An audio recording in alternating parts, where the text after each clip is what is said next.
Hello everyone, আশা করি আপনারা সকলে ভালো আছেন। আপনাদের সকলকে স্বাগত আমাদের ইউটিউব চ্যানেল হিস247 এর মধ্যে।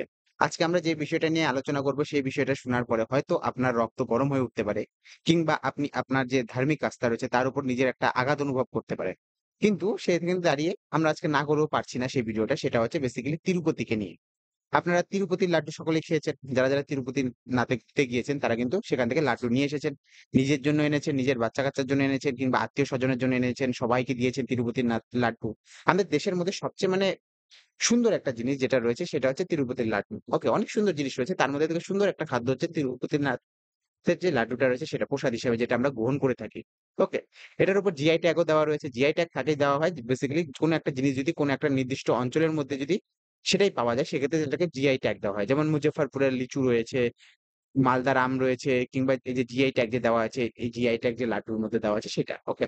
এবার আমরা যে জিনিসটাতে আসবো সেই জিনিসটা জানার খুবই জরুরি। এই জিনিসটাই যে এই যে তিরুপতিনাথের যে লাড্ডু রয়েছে, আমরা হিন্দু ধর্মের মধ্যে এটা পড়ে থাকে। এই তিরুপতিনাথের লাড্ডু যে রয়েছে সেই লাড্ডুর মধ্যে পাওয়া গেছে গরু এবং শুয়োরের চর্বি।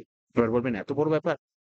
দেখুন, এটা আমি হাওয়া কথা বলছি না। এটা ল্যাব টেস্ট করা হয়েছে এবং গোটা ভারতবর্ষের মিডিয়াতে কিন্তু এটা এখন বর্তমানে চলচ্চিত্র একটা বিষয়। ওকে? সেই জিনিসটাকে পুরোপুরিভাবে চলাচল চলছে এখনো পর্যন্ত। রাজনৈতিকভাবে সেটাকে তুলে ধরা হয়েছে। সুপ্রিম কোর্টের মধ্যেও সেটা নিয়ে যাওয়া হয়েছে। কেন সুপ্রিম কোর্টের মধ্যে নেওয়া যাওয়া হয়েছে? কারণ এটা আমাদের ধর্মের উপর বেসিক্যালি একটা আঘাত আনা হয়েছে। কারণ আমাদের যে সংবিধান রয়েছে, সেই সংবিধানে বলা রয়েছে যে আমাদের যে ধর্ম রয়েছে সেই ধর্মের উপর কেউ কিন্তু কোনো কিছু আরোপ করতে পারবে না। কিন্তু সেই ধর্মের মধ্যে কোনো বাধা সৃষ্টি করতে পারবে না। ওকে? সেই যে আমার যে ধর্ম রয়েছে সেই ধর্মের উপর যে যেহেতু বাধা সৃষ্টি করতে পারবে না, সেক্ষেত্রে দাঁড়িয়ে কিন্তু এই যে জিনিসটা যে ঘটেছে, একটা তিরুপতিনাথের লাড্ডু যে রয়েছে যেটা আমাদের হিন্দু ধর্মের মধ্যে মেন জিনিস রয়েছে একটা, যে আমরা অনেক হিন্দু ধর্মের লোক রয়েছে যারা কিন্তু পুরোপুরিভাবে শাকাহারী। ওকে? এবং আমরা কিন্তু সেই যে প্রসাদটা পেয়ে থাকি সেটা কিন্তু পুরোপুরিভাবে নিরামিষাশী হয়ে থাকে। তো সেই জায়গায় দাঁড়িয়ে কিন্তু একটা লাড্ডুর মধ্যে গরু এবং শুয়োরের চর্বি মিশানো হয়েছে, সেটা কিন্তু কখনোই মেনে নেওয়া যায় না। কেন মেনে নেওয়া যায় না সেটা নিয়ে আমরা আলোচনা করব। সেটা নিয়ে আজকে আলোচনা করার বিষয় রয়েছে। চলুন দেখা যাক কি রয়েছে।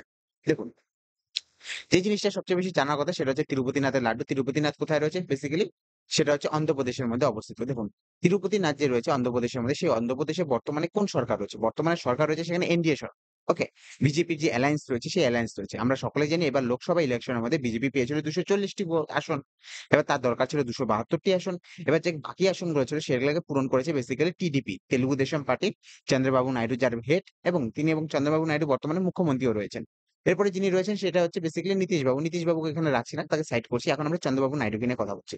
টিডিপি পার্টির হেড, বর্তমানে অন্ধ্রপ্রদেশের যে মুখ্যমন্ত্রী চন্দ্রবাবু নাইডু, তিনি কিন্তু এলিগেশন লাগিয়েছে পূর্বের যে সিএম রয়েছে জগনমোহন রেড্ডি। ওকে?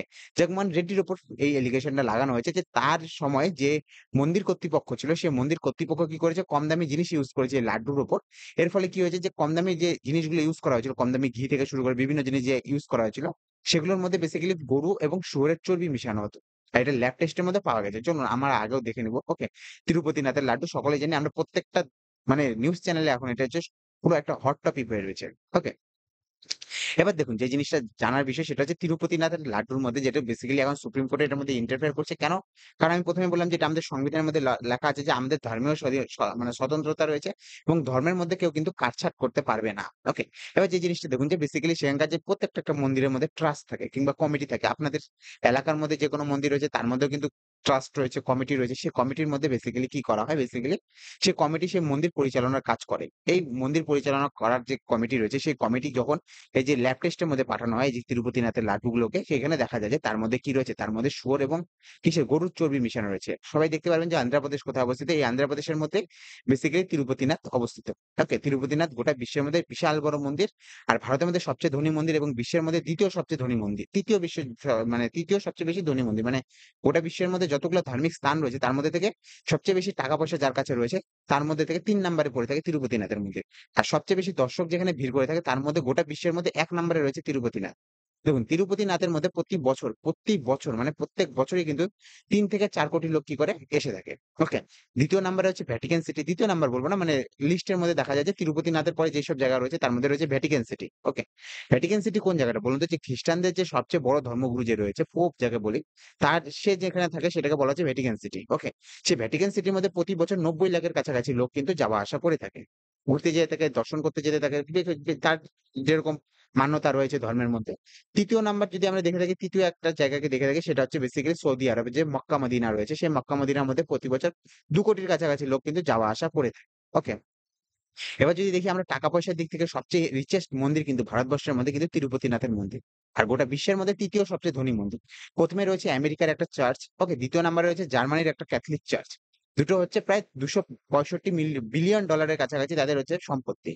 আর তিরুপতিনাথের সম্পত্তি কত? $৩১ বিলিয়ন, ওকে?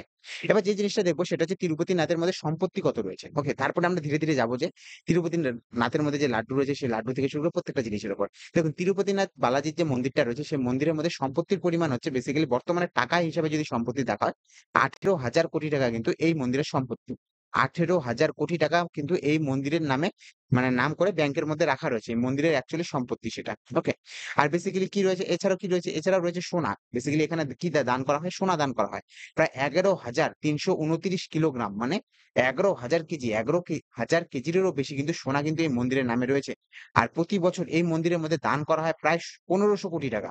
১৫০০ কোটি টাকা শুধু দানে পড়ে এই মন্দিরের উপর। ওকে? তাহলে বুঝতে পারছেন যে কত মানে একটা বড়সড় একটা মন্দির। এটা হচ্ছে আর্নিং সোর্স। সবাই কি করে বেসিক্যালি এখানে সোনা দান করে থাকে যারা মানে এই ধর্মের প্রতি আশ্বাস রাখে। কিন্তু সেখানে দাঁড়িয়ে যে লাড্ডুর মধ্যে যে এরকম অবস্থা হবে যে সেখানকার লাড্ডু মানে গোটা বিশ্বের মধ্যে ফেমাস। ভারতের যেকোনো লোক যেকোনো জায়গা থেকে সেখানে যদি যেয়ে থাকে সেক্ষেত্রে কিন্তু মানে বলার মতো নেই। সেখানকার লাড্ডু যে এত সুন্দর আমিও পর্যন্ত খেয়েছি। এবার যে জিনিসটা হচ্ছে প্রতি বছর এই লাড্ডু বানানোর জন্য কত ঘি দরকার পড়ে? প্রতি বছর এই লাড্ডু বানানোর জন্য ঘিয়ের দরকার পড়ে বেসিক্যালি তোমার হচ্ছে ৫৯ লক্ষ কেজি। ১ কেজি ২ কেজি ঘি না, ৫৯ লক্ষ কেজি। ওকে? সেই ঘি যে সাপ্লাই করা হতো যেই কোম্পানি দ্বারা মনে করা হচ্ছে সেই কোম্পানি দ্বারা এই ঘিয়ের মধ্যে কিন্তু ঘোটালা করা হয়েছে। ওকে? যখন এটা বেসিক্যালি যখন ল্যাব টেস্ট আসে বেসিক্যালি দেখুন প্রত্যেকটা কমিটি রয়েছে, ট্রাস্ট রয়েছে প্রত্যেকটা মন্দিরে। আমি ১ম এ বললাম যে এই মন্দিরের যে তিরুপতিনাথ মন্দিরের যে ট্রাস্ট রয়েছে, এই ট্রাস্ট প্রতিবার দেখা যায় যে প্রত্যেকবার যখন সরকার চেঞ্জ হয়, সরকার চেঞ্জ হওয়ার সাথে, সাথে কিন্তু এই ট্রাস্টের যে লোকগুলো রয়েছে, যে হেড রয়েছে তাকেও কিন্তু চেঞ্জ করা হয়। আগে জগমোহন রেড্ডি ছিল ওয়াইএসআর কংগ্রেসের মধ্যে। সে কি করেছিল? নিজের লোককে বসাইছিল বেসিক্যালি তার যে মেসোমশাই রয়েছে মশাজি, মেসোমশাইকে কিন্তু সেখানে বসিয়েছিল ট্রাস্টের প্রধান রূপে। এখন যেহেতু চন্দ্রবাবু নাইডু এসেছে, চন্দ্রবাবু নাইডুর নিজের লোক কিন্তু সেই ট্রাস্টের মধ্যে নিযুক্ত হয়েছে। এর জন্য দেখা যাচ্ছে যে চন্দ্রবাবু নাইডুর সাথে যেহেতু নরেন্দ্র মোদীর একটু ঘনিষ্ঠতা বেশি এবং এনডিএ সরকারের তিনি মানে একটা গুরুত্বপূর্ণ অংশ হিসেবে সেক্ষেত্রে কিন্তু একটা সমস্যার সৃষ্টি হচ্ছে। ওকে? এবার যে জিনিসটা লক্ষ্য করার বিষয় হচ্ছে সেটা হচ্ছে চন্দ্রবাবু নাইডুর এখন মেইন টার্গেট যে জিনিসটা হচ্ছে তিনি বলেছেন যে এই যে বেসিক্যালি যে এই ঘিটা রয়েছে ঘিয়ের মধ্যে কি রয়েছে? ঘিয়ের মধ্যে ঘোটালা রয়েছে। কেন ঘোটালা রয়েছে? এখানে যে ঘিটা ইউজ করা হতো বেসিক্যালি আগে সেই ঘিটা ইউজ করা যে হতো সেটার দাম ছিল ৳৩২০ কেজি। এখন মেইন কথা হচ্ছে ৳৩২০ কেজিতে কোনদিনও ভালো ঘি পাওয়া যায় না। এটাই হচ্ছে মেইন দাবি। অরিজিনাল ঘি পাইতে গেলে কমসে কম ৳১,০০০ কিলোর কিন্তু ঘি ইউজ করা হয়। আর আমি বললাম কত কিলো ঘি লাগে? ৫৯ লক্ষ কেজি ঘি কিন্তু প্রতি বছর লেগে থাকে। ৫৯ লক্ষ কেজি। ১ কেজি ২ কেজি নয়। আমরা তো ২৫০-২০০ গ্রামের হচ্ছে ঘি ইউজ করে থাকি। ৫৯ লক্ষ কেজি। এবার বেসিক্যালি যে সেখানে যে মিলাবট করা হয়েছে কিংবা তার মধ্যে যে ভেজাল সৃষ্টি করা হয়েছে, কি, কি পাওয়া গেছে? তার ল্যাব যে টেস্ট করা হয়েছে, ল্যাব টেস্টে বেসিক্যালি পাওয়া গেছে যে এই কম দামি যে ঘিটা ইউজ করা হতো, এই ঘিয়ের মধ্যে ছিল সোয়াবিন, সানফ্লাওয়ার, জৈতুন তেল, ফিশ অয়েল, বিফ টেলো, নারিয়েল তেল, কটন, আলসি বেসিক্যালি ৩ টা জিনিস সবচেয়ে বেশি থাকতো। একটা হচ্ছে ফিশ অয়েল মানে মাছের তেল যে রয়েছে, ফিশ অয়েল যে রয়েছে সেটা ইউজ করা হতো। বিফ টেলও ইউজ করা হতো, লার ইউজ করা হতো। বিফ টেলও কাকে বিফ মানে আমরা জানি গরুর মাংসকে বিফ বলা হয়। বিফ টেলও বেসিক্যালি জঙ্গা হচ্ছে গরুর যে চর্বিটা রয়েছে বেসিক্যালি গরুর চর্বিটাকে কি করা হতো? গরুর চর্বিটাকে জাল দেওয়া হতো। আগুনে যখন হিট করা হতো সেক্ষেত্রে কি হতো? শুধুমাত্র কি থাকতো? শুধুমাত্র সেখানে হয়তো ফ্যাটটা পড়ে থাকতো, ফ্যাট। তো সেই ফ্যাটটা দেখতে একদম ঘিয়ের মতো হতো। সেটা ইউজ করা হতো। আর লার কি জিনিস? লার হচ্ছে শুয়োরের চর্বিটাকে যখন জ্বালানো হতো, সেই জ্বালানোর ফলে সেখানে যে ফ্যাটটা পড়ে থাকতো সেটাকে টেলো বলা হয়, লার্ড বলা হতো। ওকে? এছাড়া ফিশ অয়েল ইউজ করতো। ফিশ অয়েল বেসিক্যালি যাকে বলা হয় সেটাকে হচ্ছে মাছের তেল ইউজ করা হতো। ওকে? এটা কিন্তু একটা খুব মানে খুব খারাপ বিষয় দাঁড়িয়েছে বর্তমানে আমাদের দেশের মধ্যে যে মন্দিরের মধ্যে দুর্নীতি করা হতো। এবার বেসিক্যালি আমরা দেখব যে ওয়াইএসআর কংগ্রেস যে আগের পূর্বের যে মুখ্যমন্ত্রী ছিল জগমোহন রেড্ডি তিনি কি বলেছেন? তিনি বেসিক্যালি একটা জিনিসই বলেছেন যে তিনি বলেছেন যে এই রিপোর্টটা পুরোপুরি ২ মাস আগের। বুঝতে পারছেন তো? ২ মাস আগের রিপোর্ট রয়েছে। ২ মাস আগের রিপোর্ট থাকার কারণে এখন কেন হচ্ছে চন্দ্রবাবু নাইডু বের করছে? ২ মাস আগে বের করা উচিত ছিল। এর মানে কি দাঁড়াচ্ছে? এখন পুরোপুরিভাবে ওয়াইএসআর কংগ্রেস কিন্তু এটা জগমোহন রেড্ডি বলছি। জগমোহন রেড্ডি যে রয়েছে ওয়াইএসআর কংগ্রেসের সে কিন্তু পুরোপুরি এটা কিন্তু কার উপর চাপিয়ে দেওয়ার চেষ্টা করছে? এটা তিনি চাপিয়ে দেওয়ার চেষ্টা করছে বেসিক্যালি চন্দ্রবাবু নাইডুর উপর। কেন চন্দ্রবাবু নাইডুর উপর চাপানো করা হচ্ছে? চাপানো এর জন্য করা হচ্ছে বলা হচ্ছে ২ মাসের পর আপনি এই রিপোর্টটা বের করেছেন। এখন কেন বের করছেন? ২ মাস আগে কারণ ২ মাস আগে আপনাদের সরকার তৈরি হয়ে গিয়েছে। আপনি এত লেট করছেন কেন? ২ মাস আগে যদি এটার ল্যাব রিপোর্ট চলে আসে সেক্ষেত্রে ২ মাস ধরে কিন্তু আপনারা এই জিনিসটাই ইউজ করছিলেন। এখনো কেন চেঞ্জ করা হয়নি? ওকে? এটা পুরোপুরিভাবে বলছে যে এটা ওর দোষ, সেটা ওর দোষ। বেসিক্যালি জগমোহন রেড্ডি বলছে যে কি করা করা হয় যে ২ মাস ধরে এখানে একটা বাজে ইউজ করা হয়েছে। এরপরে সেটাকে ল্যাব টেস্ট করা হয়েছে। তারপরে এটাকে একটা পুরোপুরি মুদ্রা তৈরি করে দেওয়া হয়েছে ন্যাশনাল মিডিয়ার মধ্যে। আর হচ্ছে বেসিক্যালি যে টিডিপি রয়েছে তেলুগু দেশম পার্টির চন্দ্রবাবু নাইডু তিনি বলছে যে, "না, এটা আগের থেকে এরকম ঘটছে। আমরা এখন রিপোর্টটা নিয়ে আসছি।" পুরোপুরিভাবে মানে একটা পলিটিক্স সৃষ্টি করে দেওয়া হয়েছে। রাহুল গান্ধী একে নিয়ে কথা বলেছে এবং সবকিছুতেই কথা হচ্ছে জগমোহন রেড্ডির কথা এই যে একটাই, "এখন কেন আসছে? ২ মাস পরে কেন রিপোর্টটা আসছে? আগে কেন রিপোর্টটা আসেনি?" ওকে? হিন্দুস্তান টাইমস এর মধ্যে এই জিনিসগুলো লেখা হয়েছে। এখন সুপ্রিম কোর্ট এটার মধ্যে কিন্তু ইনভেস্টিগেশন চালু করে দিয়েছে। এবার মেইন সমস্যা যেটা দাঁড়াচ্ছিল সেটা হচ্ছে তিরুপতিনাথের লাড্ডু যে রয়েছে বেসিক্যালি যখন অযোধ্যার রাম মন্দির কিন্তু যখন উদ্বোধন হচ্ছিল সেখানে কিন্তু ১,০০,০০০ লাড্ডু এসেছিল। ১,০০,০০০ লাড্ডু যেহেতু সেখানে এসেছিল তিরুপতিনাথ থেকে লাড্ডু সুতরাং সেই যে সেখানে যে বেসিক্যালি অযোধ্যার যারা রাম ভক্ত হয়ে থাকে তারা বেসিক্যালি আমিষ ভক্ষণ করে না। এমনও অনেকজন রয়েছে যারা পেঁয়াজ রসুন খায় না। যেমন আমি যে রয়েছি। আমি পুরোপুরিভাবে ভেজিটেরিয়ান এবং আমিও কিন্তু পেঁয়াজ রসুন কোনভাবেই খাই না। তো সেই জায়গায় দাঁড়িয়ে কিন্তু সেখানে যদি আমি একটা মানে ফিশ অয়েল এর তৈরি কিংবা যে শুয়োরের চর্বি মিশানো কিংবা গরুর চর্বি মিশানো কোনো একটা জিনিস যদি আমরা ভক্ষণ করে থাকি সেক্ষেত্রে আমার ধর্মের হানি হচ্ছে। আমার যে মৌলিক অধিকার রয়েছে সেই মৌলিক অধিকার নষ্ট হচ্ছে। সেক্ষেত্রে আমি কিন্তু সুপ্রিম কোর্ট যেতে পারি। ওকে? সেই জায়গা থেকে দাঁড়িয়ে কিন্তু এই জিনিসটা লক্ষ্য করা যাচ্ছে যে এখন যে বর্তমানে প্রধান সঞ্চালক রয়েছেন রাম মন্দিরের যে মূল আচার্য রয়েছে তিনিও এই কথাটা বলেছেন। তার কথা একটাই যে তিনি বলেছেন যে যেহেতু আমাদের একটা মানে ভগবানের প্রতি আস্থা রয়েছে সেই আস্থা কিন্তু কখনোই ভেঙে দেওয়া উচিত নয়। এরকম করা কখনোই উচিত না। দুর্নীতি মানুষের মধ্যে হতে পারে কিন্তু ভগবানকে নিয়েও যদি দুর্নীতি হয়, লাড্ডুর মধ্যে যদি দুর্নীতি হয় সেক্ষেত্রে একটা সমস্যা রয়েছে। কারণ তিরুপতিনাথের লাড্ডু গোটা বিশ্বের মধ্যে প্রসিদ্ধ এবং গোটা বিশ্বের মধ্যে এটা কিন্তু সৃষ্টি মানে প্রবাহিত হয়ে থাকে। সেক্ষেত্রে দাঁড়িয়ে কিন্তু একটা সমস্যার সৃষ্টি হচ্ছে। ভবিষ্যতে কি ঘটে কি না ঘটে সেটা আমাদের দেখার বিষয় রয়েছে। দেখা হবে আপনাদের সাথে অন্য একটা ভিডিওতে। আমরা সেই বিষয় নিয়ে আলোচনা আরো করব। আরো কিছু চলবে যতদিন চলবে। অন্য একটা ভিডিওতে দেখা হবে। আপনারা সুস্থ থাকবেন, সবল থাকবেন। দেখা হবে অন্য একটা ভিডিওতে। Have a good day. Bye, by.